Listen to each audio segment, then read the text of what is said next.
Hello students, आज हम kinematics में इक्वेशन ऑफ मोशन की कुछ प्रॉब्लम्स देखेंगे। इक्वेशन ऑफ मोशन तभी अप्लाई की जा सकती है जब एक्सेलरेशन कांस्टेंट हो, एज वेल एज अगर एक्सेलरेशन कांस्टेंट नहीं हो तो हम कैलकुलस की मदद से न्यूमेरिकल्स को कैसे हैंडल करते हैं वो भी सीखेंगे। स्टार्ट करते हैं। सबसे पहले देख रहे हैं कि ये काफी फेमस प्रॉब्लम है। क्वेश्चन है, a particle moves along a straight line with uniform acceleration if v1 v2 v3 represents its velocity in three successive intervals of time t1 t2 and t3, then find out value of v1 minus v2 upon v2 minus v3। काफी interesting problem है। देखते हैं कि इसको solve कैसे करते हैं।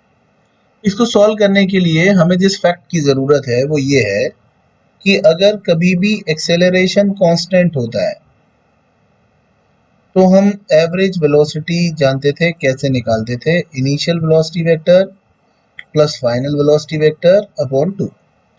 क्योंकि एक स्ट्रेट लाइन में चल रहा है इसलिए अगर आप वेक्टर नहीं भी लगाएंगे तो भी काम चल जाएगा। चलिए बनाकर देखते हैं सवाल को। समझिए कि हम किसी डिस्टेंस को 3 सक्सेसिव टाइम इंटरवल्स में कवर करते हैं। ये पहला टाइम इंटरवल t1, ये दूसरा t2 और ये तीसरा t3। ये कोई बराबर टाइम इंटरवल नहीं है, 3 सक्सेसिव टाइम इंटरवल है। सपोज हम यहाँ पर जब स्टार्ट किए थे तो a पॉइंट पर थे, t1 टाइम इंटरवल के बाद b पॉइंट पर हैं, t2 टाइम इंटरवल के बाद c पॉइंट पर हैं, t3 टाइम इंटरवल के बाद d पॉइंट पर। क्वेश्चन बनाने वाले का कहना है कि a से b के बीच में एवरेज वेलोसिटी जो है वो v1 है, b से c के बीच में एवरेज वेलोसिटी v2 है, c से d के बीच में एवरेज वेलोसिटी v3 है। ऐसा क्वेश्चन बनाने वाला कह रहा है। हमारे हिसाब से एवरेज वेलोसिटी होती है इनिशियल वेलोसिटी और फाइनल वेलोसिटी का सम करके 2 से डिवाइड कर दे अगर एक्सेलरेशन कांस्टेंट। अब हम एज्यूम कर लेते हैं कि यहाँ ए पॉइंट पर इसकी कुछ तो वेलोसिटी रही होगी ना, से के इसकी वेलोसिटी v है। बी पॉइंट पर इसकी कुछ तो वेलोसिटी रही होगी ना, से की इसकी वेलोसिटी vb है। सी पॉइंट पर कुछ तो वेलोसिटी रही होगी ना, तो सपोज कि इसकी वेलोसिटी vc है। डी पॉइंट पर भी इसकी कुछ ना कुछ वेलोसिटी होगी, सपोज vd इसकी वेलोसिटी है। इस पूरी की पूरी जर्नी में इसका जो एक्सेलरेशन है वो कांस्टेंट है, ऐसा क्वेश्चन में दे रखा है। सपोज अगर इसका एक्सेलरेशन a है और अगर मैं फर्स्ट इक्वेशन ऑफ मोशन इस्तेमाल करूं तो मैं vc को va के टर्म में क्या लिख सकता हूं? क्योंकि vc ये va है, ये vc है, दोनों के बीच में टाइम लग गया है t1 प्लस t2 और एक्सेलरेशन a है। फर्स्ट इक्वेशन ऑफ मोशन से क्या लिख सकते हैं? vc is equal to va plus a t1 plus t2, v बराबर u प्लस a t, वही लगाया है। इसी तरह मैं अगर vb को vd के टर्म में लिखना चाहूं तो vb से vd t2 plus t3 time interval के बाद आ रहा है और एक्सेलरेशन यहां भी a ही है कांस्टेंट, तो फाइनल वेलोसिटी बराबर इनिशियल वेलोसिटी प्लस a और टाइम t2 प्लस t3। ये लिख सकता हूं, ये कॉमन सेंस की बात है, हमने पढ़ रखा है कि हम ऐसा लिख सकते हैं। अब ये जो कह रहा है कि ये एवरेज वेलोसिटी है v1, ये एवरेज वेलोसिटी है v2, ये एवरेज वेलोसिटी है v3, ये हमारे हिसाब से क्या होगा? मेरे को लगता है मेरे हिसाब से v1 क्या होगा? v1 होगा va plus vb upon 2। v2 क्या होगा? वो होगा vb प्लस vc अपॉन 2। और v3 क्या होगा? वो होगा vc प्लस vd अपॉन 2। यही तो होने वाला है। अब हमको देखना है कि हमको वैल्यू क्या कैलकुलेट करना है। वो हमसे चाहता है कि हम v1 माइनस v2 और v2 माइनस v3 की वैल्यू बता दें। तो अभी जैसा मैंने रिवील किया है कि इसे लिख सकते हैं va प्लस vb बाय 2। ये तो v1 की वैल्यू हो गई। फिर v2 की वैल्यू हो गई vb प्लस vc अपॉन 2। फिर v2 की वैल्यू दोबारा लिखना पड़ेगी यहाँ नीचे डिनोमिनेटर में, तो हो गई vb plus vc upon 2 minus vc plus vd upon 2। अब अगर हम इसका एलसीएम ले लें तो 2 तो हर जगह से कैंसिल आउट हो गया। तो ये हो गया मेरे पास va plus vb minus vb minus vc upon vb plus vc minus vc minus vd। तो vb कैंसिल आउट हो गया, इधर vc कैंसिल आउट हो गया, तो मेरे पास हो गया va माइनस vc और vb माइनस vd। अब मैंने यहाँ पर vc का वैल्यू और vd का वैल्यू पहले ही निकाल के रख रखा था, जो कि मैं यहाँ पुट करने जा रहा हूँ। तो ये मेरे पास हो गया va minus va plus a t1 plus t2 और ऐसे ही ये हो गया मेरे पास vb minus vb plus a t2 plus t। Minus अंदर जाएगा तो ऊपर va माइनस का होगा, प्लस के va को कैंसिल कर देगा, नीचे vb माइनस का होगा, प्लस के vb को कैंसिल कर देगा। तो अब हमारे पास आ जाएगा माइनस का a t1 प्लस t2 और माइनस का a t2 plus t3। a भी कैंसिल आउट हो जाएगा, माइनस भी कैंसिल आउट हो जाएगा, तो t1 plus t2 upon t2 plus t3। एकदम इंपॉर्टेंट और स्टैंडर्ड प्रॉब्लम है, रिजल्ट भी याद किया जा सकता है। नेक्स्ट क्वेश्चन है, a bullet loses 1/nth part of its velocity when passing through a wooden plank. What is the least number of planks required to stop the bullet. ये question है, हमें सॉल्व करना है। ये बोल रहे हैं कि एक वुडन प्लैंक है, अगर एक बुलेट उसके थ्रू पास होती है तो अपनी वेलोसिटी का 1/nth पार्ट लूज कर देती है। तो बताइए कि एक के पीछे एक ऐसे कितने प्लैंक्स लगाए जाएं कि वो बुलेट रुक जाए, उन प्लैंक्स के सिस्टम से बाहर ना निकले। देखते हैं। समझिए कि एक वुडन प्लैंक है और हम इसकी जो विड्थ है वो मान लेते हैं x। समझिए कि एक बुलेट है जिसे रेड कलर से दिखाया गया है और इस बुलेट की इनिशियल वेलोसिटी u है। जब ये इस वुडन प्लैंक के थ्रू पास होती है तो इसमें होल करते हुए जाती होगी, तो इस पर एक यूनिफॉर्म रिटार्डेशन एक्ट करता होगा जो इसे स्लो डाउन कर देता होगा। सपोज जब ये यहां से निकलती है तो इसकी स्पीड v होती है, लेकिन एज पर क्वेश्चन इसकी स्पीड होती है इनिशियल स्पीड में से u/n कम कर लो, क्योंकि nth पार्ट लूज कर दे तो वो होती है। इसलिए ये हो गया n-1 upon n times u। ये हमारे पास वेलोसिटी होती है। अब सोचना होगा कि क्वेश्चन बनाने वाला क्या चाहता है।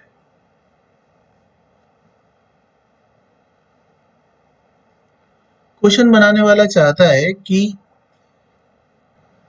हम एक के पीछे एक ऐसे कितने प्लैंक्स रखें ताकि ये बुलेट जो यहां से एंटर की है, जब ये यहां पहुंचे तो इसकी वेलोसिटी 0 हो जाए।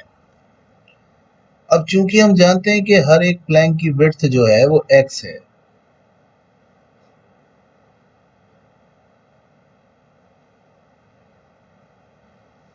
और अगर मैंने यहां पर n नंबर ऑफ प्लैंक्स रख दिए हैं अब एक एक की विड्थ x है तो n प्लैंक्स की मिला के विड्थ हो जाएगी nx। ये n ही मुझको ढूंढना है कि ये n कितना हो कि ये बुलेट कंप्लीटली रेस्ट में आए। पर अब मुझे एक और चीज यहां दिखाई दे रही है कि ये बुलेट यहां से चली और यहां जाकर रेस्ट में आ गई, तो हो ना हो nx स्टॉपिंग डिस्टेंस है, और स्टॉपिंग डिस्टेंस का मैंने आपको फॉर्मूला बताया था u²/2a, क्योंकि इस पर एक यूनिफॉर्म रिटार्डेशन इधर लग रहा, इसलिए nx और u²a एक ही u²/2a एक ही बात होगी। तो अगर मैं किसी तरह u²/2a ढूंढ सकूं और मैं उसको इक्वेट कर दूं nx से, तो मेरे पास n की वैल्यू आ सकती है। अब मैं u²/2a कैसे ढूंढ पाऊंगा, उसके लिए इन्होंने मुझको ये ऊपर वाला जो जानकारी है वो दिया है कि अगर ये u स्पीड से एंटर करती है और v स्पीड से निकलती है तो v की वैल्यू ये होती है। अब मुझे देखिए u पता है, v पता है और मुझे a पता है और मुझे s भी पता है, तो मुझको लग रहा है कि मुझे थर्ड इक्वेशन ऑफ मोशन लगा देना चाहिए, v² = u²+2as। बस यहाँ प्लस की जगह माइनस यूज करूंगा क्योंकि यहाँ पर एक्सेलरेशन वेलोसिटी के अपोजिट है। तो मैं अप्लाई करने जा रहा हूँ third equation of motion. So third equation of motion के हिसाब से v² बराबर हो गया u²-2as। माइनस क्यों लगाया आप समझ ही गए, क्योंकि रिटार्डेशन है। यहाँ v का मतलब क्या है, v का मतलब है n -1/n into u² is equal to u² -2a, s की जगह है x। तो यहाँ 2ax को इस तरफ ले आए, उधर ले गए u² कॉमन आ गया, 1 माइनस इसका एक्सपेंशन कर लिया n² + 1 - 2n अपॉन n²। अब इसका ले लेते हैं एलसीएम। एलसीएम ले लिया तो 2ax इज इक्वल टू हो गया u² n² -n² -1 + 2n upon n²। n² cancel out हो गए, तो 2ax बराबर हो गया u² 2n - 1 upon n²।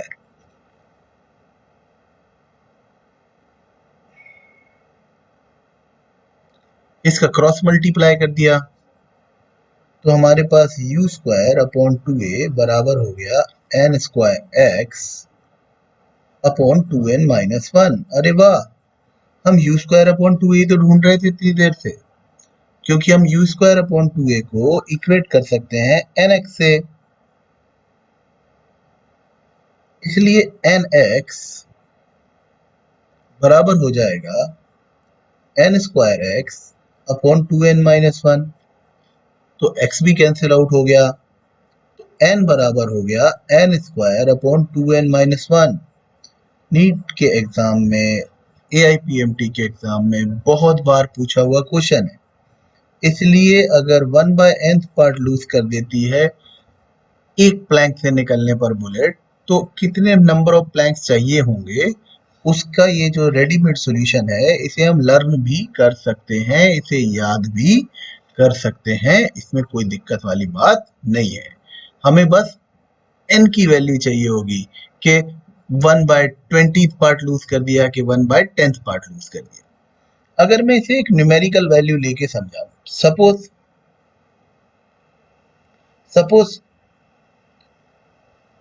1/n की वैल्यू 1/20 होती है। मानो कि ऐसा क्वेश्चन आता है जिसमें वो ये बोलता है कि कोई बुलेट अपनी वेलोसिटी का 1/20 पार्ट लूज कर देती है एक प्लैंक से गुजरने पर, तो एक के पीछे एक ऐसे कितने प्लैंक्स होना चाहिए। तो हम तो रेडीमेड आंसर करते ना, ये हमारे पास ट्रिक है, n² अपॉन 2n - 1 में वैल्यू रखते 20 का स्क्वायर अपॉन 2 इंटू 20 - 1। ऐसा करने पर ये हमारे पास आ जाता 400 अपॉन 39, तो आंसर आ जाता 10.28 प्लैंक्स। पर अब समस्या क्या है कि नंबर ऑफ प्लैंक्स का आंसर हम कभी भी फ्रैक्शनल नंबर में नहीं बता सकते, क्योंकि या तो नंबर हमें 3, 4, 5, 6, 7, 8 ऐसे ही बताना हो। तो अगर इसका आंसर 10.28 भी आ गया तो हम इसका आंसर लिख कर आएंगे 11 प्लैंक्स। राउंड ऑफ मत कराना भाई, नहीं तो पता चला स्कूल वाली टीचर ने सिखाया था कि 10.5 से छोटा नंबर हो तो उसे 10 लिख दो। नहीं, 10.28 प्लैंक से वो बुलेट कंप्लीटली रुकेगी। अगर आप 10.28 से कम प्लैंक्स लगाओगे तो उसके अंदर कुछ रेसिडुअल अमाउंट ऑफ वेलोसिटी बचेगा, मतलब वो बाहर निकल आएगी किसी वेलोसिटी से। So at least we have to keep 10.28 planks together to stop the bullet. But क्योंकि 0.28 प्लैंक्स मिलेगा नहीं, वो तो कंप्लीट प्लैंक्स की बात कर रहा है, तो हमको 11 प्लैंक्स रखना पड़ेंगे। नेक्स्ट क्वेश्चन है, reaction time of a driver is 0.2 seconds if he drives a car at a speed of 54 km per hour and the brakes causes a acceleration, a deceleration or retardation of 6 meter per second square, then find the stopping distance and braking distance of car. मैं आपको पहले ही stopping और breaking distance समझा चुका हूं कि क्या होता है। जब किसी ड्राइवर ने कोई ऑब्स्टेकल देखा, कोई हर्डल देखा, उसको लगा कि गाड़ी रोकने की जरूरत है और उसने निश्चय किया कि अब मैं ब्रेक लगाऊंगा। ब्रेक लगाने का सोचने से लेकर जब तक ब्रेक लग जाता है पूरा, तब तक की डिस्टेंस को बोलते हैं स्टॉपिंग डिस्टेंस। ब्रेक अप्लाई करने से लेकर रुकने तक के डिस्टेंस को बोलते हैं ब्रेकिंग डिस्टेंस। तो पहले मैं बात कर लेता हूं कि इन्होंने हमें दिया क्या है। एक तो इन्होंने हमें दिया है कि हमारा रिएक्शन टाइम क्या है, तो रिएक्शन टाइम है 0.2 सेकेंड। दूसरा इन्होंने हमें बताया है कि कार की जो स्पीड है वो 54 kilometre per hour, kilometre per hour को मीटर पर सेकेंड में कन्वर्ट करने के लिए हम 5/18 से मल्टीप्लाई कर लेते हैं, तो ये हो गया 3 इंटू 5, मतलब 15 मीटर पर सेकेंड। और मेरे को रिटार्डेशन बताया है 6 मीटर पर सेकेंड स्क्वायर। अब अगर ये एंटायर जर्नी में मैंने इस जगह पर सोचा कि मुझे ब्रेक लगा देना चाहिए, तब मेरी स्पीड u थी, पर मेरा रिएक्शन टाइम था 0.2 सेकेंड, तब तक तो ब्रेक नहीं लग सका, मेरी स्पीड स्टिल u थी, और फिर मैं ब्रेक लगा पाया, यानी अब मेरी जिंदगी में रिटार्डेशन आया। इस इलाके में कोई रिटार्डेशन नहीं है, और तब मैं यहां जाकर रुक गया। तो अगर मैं इतना इतना डिस्टेंस निकाल लेता हूं तो इसको कहते हैं ब्रेकिंग डिस्टेंस। और अगर मैं ये पूरा डिस्टेंस निकाल लेता हूं तो इसको कहते हैं स्टॉपिंग डिस्टेंस। ये हमारे पास हो पाएगा, तो यही कैलकुलेट कर डालते हैं। ब्रेकिंग डिस्टेंस वो होगी u स्क्वायर अपॉन 2a, यानी 15 इंटू 15 अपॉन 2 इंटू 6,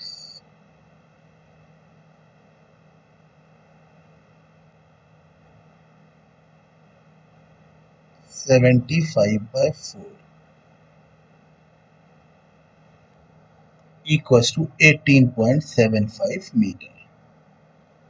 तो ये तो हो गई हमारी ब्रेकिंग डिस्टेंस, मतलब यहां से यहां तक हम 18.75 मीटर चले। लेकिन स्टॉपिंग डिस्टेंस में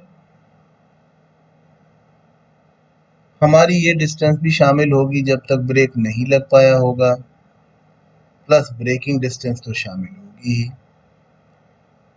तो हमारी स्पीड थी 15 और 0.2 सेकेंड तक ब्रेक नहीं लग पाया था, प्लस 18.75।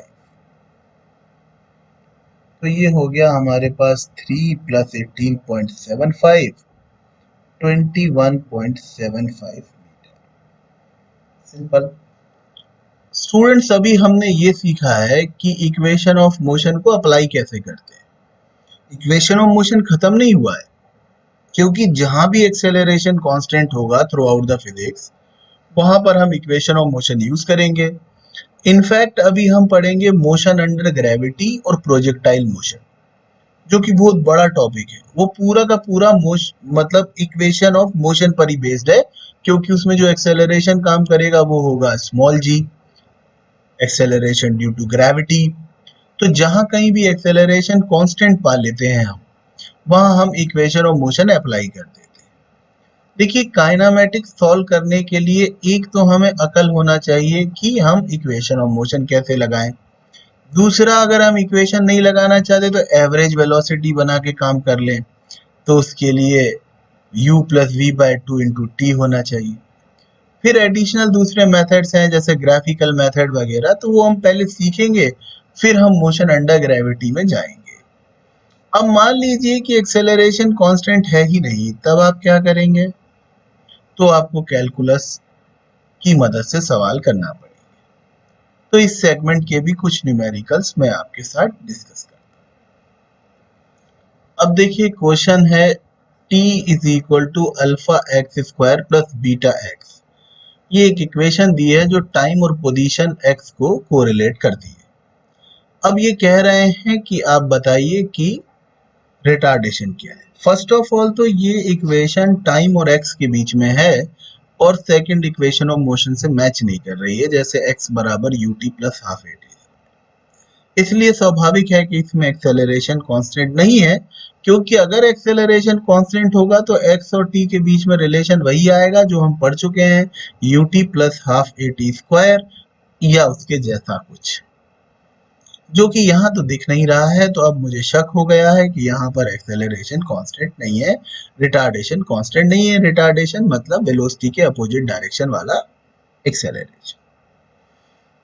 तो चलिए कोशिश करते हैं। इन्होंने इक्वेशन दी t is equal to alpha X square plus beta x.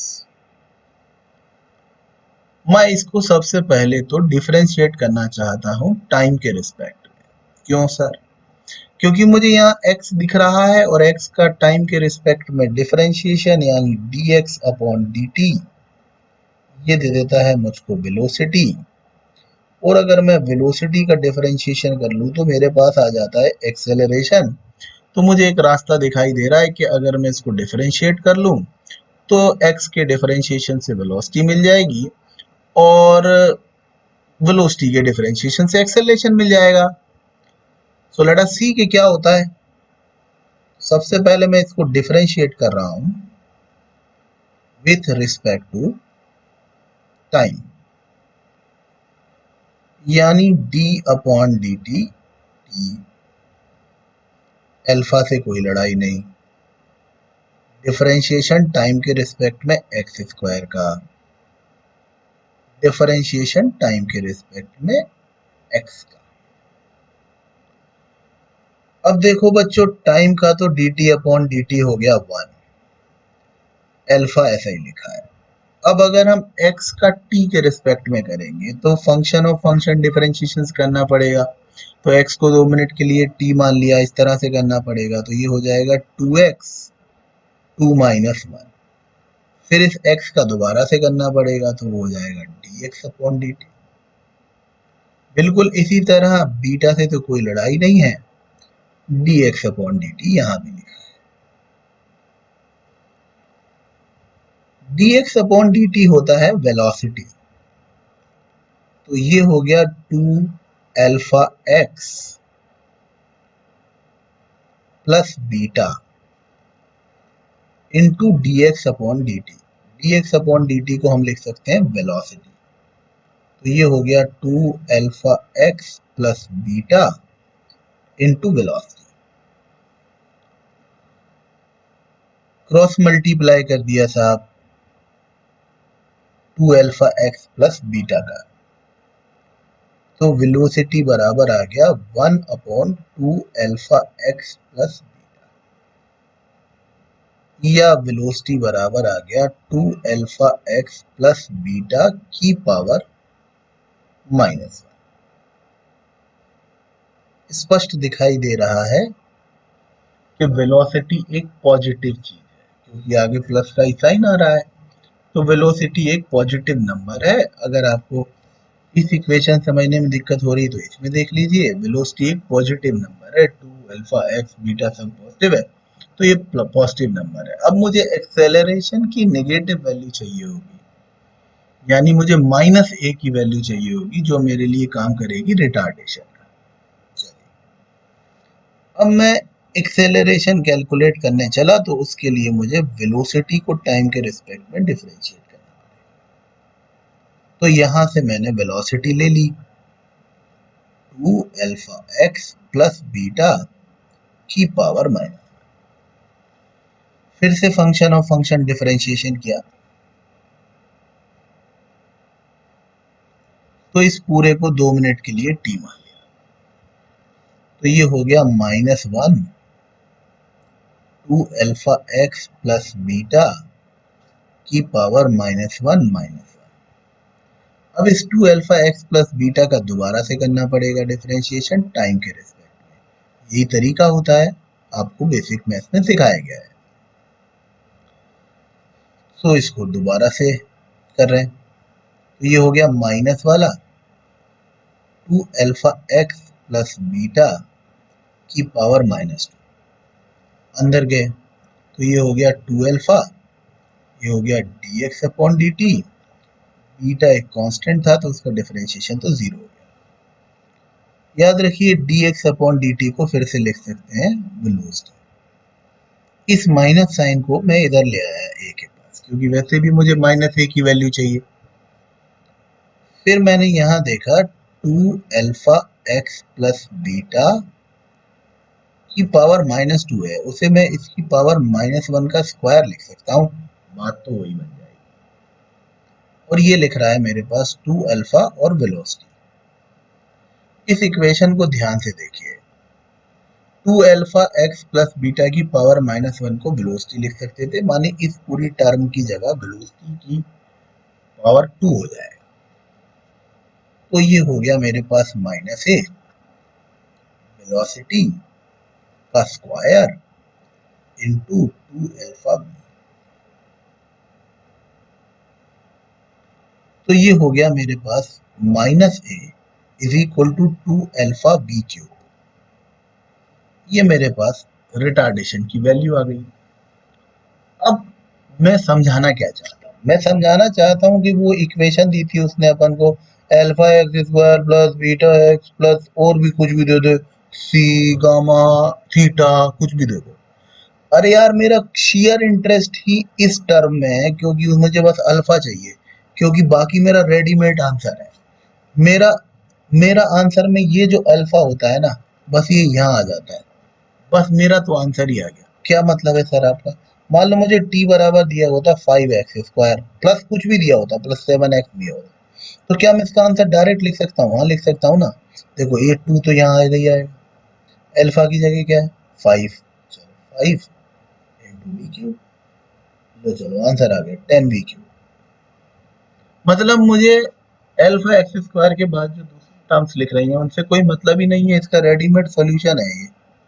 Numerical value में आ जाए तो खट से सॉल्व करके आ सकते हैं, कोई भी परेशानी वाली बात नहीं है।